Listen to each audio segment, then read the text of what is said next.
estamos aquí en el estudio con Boy Olmi, actor, director, viejo amigo, ¿puedo decir así? Viejo amigo. Viejo amigo, Viejos amigos. Tantos años. Jóvenes viejos amigos. Jóvenes viejos amigos. Pero siempre te gustó. No es una novedad. Quien conoce la faceta de actor que tenés, público, masivo, desconoce por ahí un poquito esto otro que haces por el mundo, por la comunidad, en este caso por las ballenas, por la tierra y por el agua, ¿no? Sí, yo creo que las dos cosas se complementan, se alimentan una de otra. Yo trabajo desde muy chico, en los medios, hace casi 40 años, y eso genera que haya desarrollado como la mirada propia del que estaba además interesado en hacer mis propias cosas, no solo poner mi cara y mi cuerpo al servicio de otros, sino usar mi cabeza y mi mirada y mi corazón al servicio de mis propios proyectos.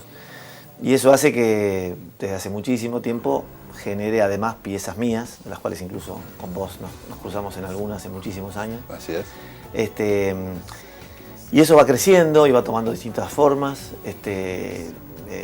Yo dirijo desde hace más de 20 años y produzco mis cosas. Y en los últimos años, sí, como vos decís, empecé a hacer foco en una necesidad que percibo en la comunidad en general, ¿no? No en la Argentina, sino en el mundo entero. Lo que dejamos, hablamos de lo que vamos a dejarle a lo que viene. Lo que dejamos y dónde vivimos y cómo vivimos, claro, y cómo nos vinculamos y qué nos hace falta para ser felices. Y cuando digo felices no digo solo nosotros, sino felices a todos, que formamos parte de una sola cosa, ¿no? Claro. Entonces, bueno, mientras trabajo mucho como actor, también trabajo mucho como director, como productor. Y en estos últimos años con una nueva faceta que vos también conocés, que es la del comunicador, claro, en donde ya empecé a dejar de decir la letra ajena para empezar a decir la letra propia.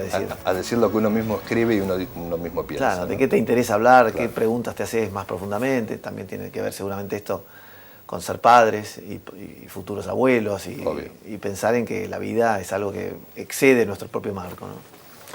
Y entonces lo disfruto mucho y así surgen documentales como este del que vos estás hablando, que es producto de años de trabajo en torno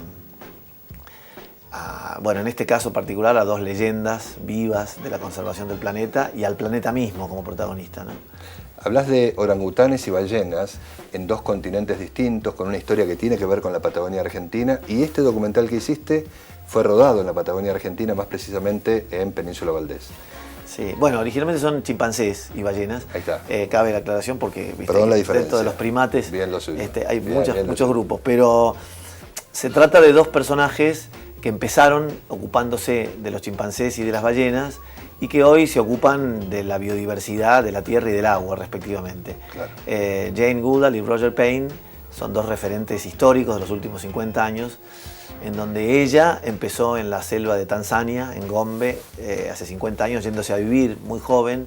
Por eso se transformó además en una personalidad mundial, porque era una mujer muy bonita, muy atrevida, muy osada, porque se fue sola hace 50 años a vivir al África, siendo casi una adolescente, y empezó a trabajar por la protección de los chimpancés. Y luego desbordó eso para transformarse en una defensora de los bosques, de la selva. Trabaja por los jóvenes del mundo y creó una organización que está en 132 países, tiene 70.000 grupos de jóvenes en todo el mundo, en los 5 continentes, que los ayuda a vivir en armonía entre las personas, con los animales, con las plantas y sobre todo en los seres vivos, ¿no? Vos juntaste a ambos en Argentina, sí, a partir de un proyecto que se desarrolló en los últimos 3, 4, 5 años, ¿no?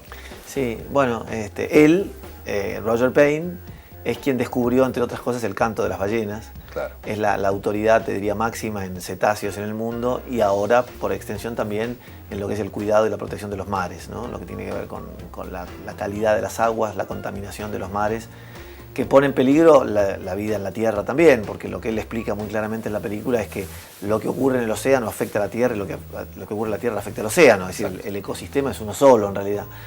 Y donde nosotros estamos descuidando esos dos ecosistemas, en realidad estamos descuidando nuestra propia casa y creando condiciones muy peligrosas para nuestra propia vida, por las enfermedades, por las poluciones, por las condiciones que estamos afectando, la temperatura del ambiente, el cambio climático, la pureza del agua, la desertificación producto de la deforestación. Bueno, hay una cadena infinita de problemas que los hemos generado los seres humanos y que tenemos que hacer un un cambio de curso en el sentido de reordenar algunas de nuestras acciones para poder seguir viviendo pacíficamente en armonía. Pero se te ocurrió una idea, diría brillante, permíteme el término, juntar a dos especialistas, dos octogenarios, personas de más de 80 años que con toda su sapiencia los convenciste, llegaron a Argentina, filmaste ese encuentro, que es un momento tremendamente escalofriante en la película, para quien vio algunos tramos de esta película, de este documental, y allí está la mano del director, del productor, que hizo de esto un canto para pensar hacia el futuro de lo que nos pasa hoy a los humanos, ¿no? Sí, tal cual. Ellos dos, primero, son dos grandes comunicadores, han hecho montones de películas, han escrito montones de libros, son dos sabios, pero al mismo tiempo tienen una capacidad de comunicación muy grande y tienen un carisma enorme como comunicadores. Y a mí, como director, se me ocurrió, en primer lugar, yo sostengo que para llegar con información, la emoción es un vehículo fabuloso. Digamos, vos le abrís el corazón a alguien para poder decirle algo y el mensaje llega mucho más profundo. Si uno lee un informe, una estadística, es un número. Si vos conocés una historia en donde esa estadística puede estar incluida, empezás a escuchar más profundamente, uniendo estos dos campos, ¿no? Y por otro lado, también me pareció que esto era como la posibilidad de contar una historia de amor, no necesariamente entre estos dos, hombre y mujer, pero sí simbólicamente, entre que este hombre y mujer representan la tierra y el agua, que son dos energías que unidas generan el discurso del planeta entero. Claro. Entonces hay algo de que es este complemento, como el yin y el yang, o Marte y Venus, son como dos arquetipos, el masculino y femenino, el agua y la tierra, que se unen para conversar y para generar un hecho amoroso en el sentido de integrador. Y ellos hablan con mucha dureza, por un lado, y con mucha esperanza, por otro, de qué tenemos que hacer los seres humanos para redefinir algo del sistema en el que estamos metidos, ¿no?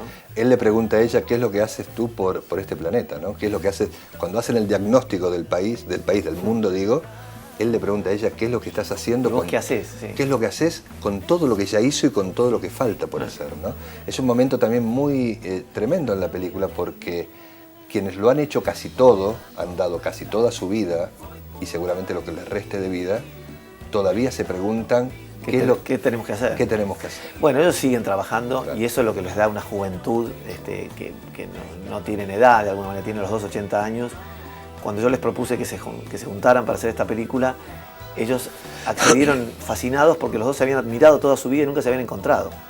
Y se juntaron por vos. Y se juntaron porque les propusimos, claro, nosotros, yo y mi socio, hacer esta película y juntarlos. Y ellos dijeron, hemos hecho cientos de películas, pero nunca nadie nos habló de esta manera. Nunca nadie nos propuso algo que tenga este perfil, que incluye lo poético, que incluye el relato de este campamento que fuimos a hacer a la Patagonia, porque además fuimos al refugio de ballenas que él creó hace 40 años, donde él vivió con sus 4 hijos siendo niñitos. Mítico refugio que hoy está en Península Valdés, ¿no? Sí, el campamento 39 es un lugar muy conocido entre los especialistas científicos del mundo, porque es un observatorio científico que está en la bahía norte, en el Golfo San José, al norte de la Península Valdés, en un lugar totalmente desértico, desolado, pero donde las ballenas retosan en el jardín, te diría, procreándose, reproduciéndose, pariendo, alimentándose, jugando, a la vista de todos, ahí nomás, en la orilla de la casa. Es una cosa increíble haber podido vivir ahí esos días. ¿Y qué hicieron además? Porque además de reunirlos, de hacer una cantidad de actividades, hubo mucha charla, hubo mucha música, sí, hubo una convivencia. Yo, mi socio, Dylan Williams, que supo ser un destacadísimo publicista, hoy lidera las transmisiones en vivo por internet, el streaming en la Argentina y en toda la región. Pero sobre todo es un compañero mío de toda la vida, desde el colegio primario, y lo que nos unió fue la vida en la naturaleza, el campamento. Nosotros hemos vivido en carpa y con mochilas puestas. Bueno, Boy es muy viajero, su familia es muy viajera, ¿no? Todos somos muy viajeros. Claro. Yo aprendí de mi padre algo que tiene que ver con la vida en la naturaleza y claro, que lo llevo conmigo siempre. Ahí va. Y que hace que cualquier escenario en donde uno pueda mirar el cielo, mirar el mar, mirar las montañas, mirar el verde, es inspirador, es estabilizador, es integrador de todas las partes. Y entonces con Dylan dijimos, vamos a hacer un campamento. Y lo que fuimos a hacer fue un campamento, en un lugar que no tiene luz eléctrica, que no tiene agua corriente, en donde las condiciones son muy extremas, porque estás viviendo al borde del mar, en la estepa patagónica, sobre un acantilado, y Y ellos están mucho más acostumbrados que nosotros a vivir en condiciones duras. Payne vive en todos los mares del mundo, navegando en barcos que trabaja en todos los mares. Él preside una organización que se llama Ocean Alliance, la Alianza de los Mares, en donde están protegiendo los mares de todo el mundo. Y ella ha vivido en la selva y sigue viviendo en la selva cuando le toca, porque en realidad viaja por el mundo y se encuentra con todos los líderes políticos y religiosos, creando toda una prédica que tiene que ver con preservar el medio ambiente, alertando sobre el cambio climático, sobre el calentamiento global y sobre montones de temas que hacen a este equilibrio tan delicado, ¿no? Entonces, bueno, hubo muchas conversaciones, como vos decís, pero también hubo comidas, hubo charlas en torno al fuego, hubo salidas a ver ballenas embarcados, hubo avistaje, hubo música, hubo meditación, hubo silencio. Y hubo eso que pasa cuando las personas vamos a vivir en las condiciones extremas de la naturaleza, es que aparece lo mejor de cada uno, ¿no? Cuando uno está frente a las estrellas, frente al mar, bajo la lluvia, bajo el sol, lo que aparece es la esencia del ser humano, y la esencia de estos dos seres iluminados es maravillosa. Entonces ponerlos a conversar allí y que esas conversaciones sean el eje intelectual de este documental, porque también hay mucha aventura y hay mucho viaje, pero el sustrato teórico es las conversaciones entre ellos en el medio de ese campamento. Vos decías recién lo lindo que fue hacer esta película en el medio de la nada. Te cruzaste con ellos en Puerto Madero, hay una toma fantástica donde ellos se reúnen, se conocen. Sí, se encuentran por primera vez en el medio del Puente de la Mujer. En el Puente de la Mujer, sí. Y a partir de ahí construiste una película. A partir de ahí comienza una aventura que fue este viaje a la Patagonia, y como vos decís, en medio de la nada, que es en el medio de todo. Claro. Porque en esa nada, que es inmensa, donde uno se encuentra, te diría, casi con Dios, rodeados de guanacos y de pingüinos y con los elefantes marinos en la puerta de la casa, ocurre este encuentro de estas dos leyendas vivas, como dijimos hace un rato, que son Jane Goodall y Roger Payne. Y todas las reflexiones son muy, muy sencillas y muy profundas, son muy interesantes, son muy fascinantes de escuchar. Pero por otro lado, la vida en ese campamento es también muy fascinante de compartir.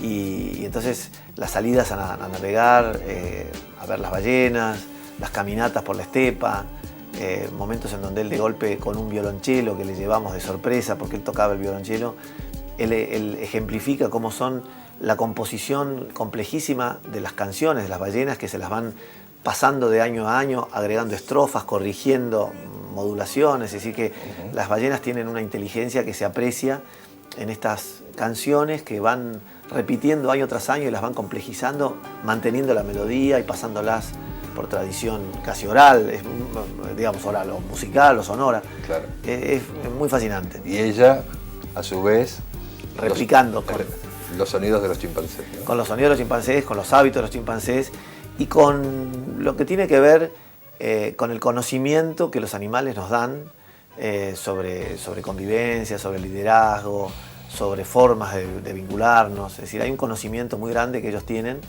y que está ahí servido a la luz del que lo quiere escuchar. Boy, gracias por venir y además gracias por lo que haces, porque muchos otros actores que han visto tu película, muchos colegas, muchos amigos que han visto esta película tuya, son solamente actores, y lo digo con total respeto. Quien pone además en juego su imagen pública en función de darle a la comunidad un algo más que tiene que ver con sus propios valores, bueno, acá tenemos un ejemplo de alguien que ha podido construir y que sigue construyendo con esa, diría, bondad, permitime el término, de confianza de tantos años. Muchas gracias, Diego. Muchas gracias. Gracias por venir, gracias por estar allí.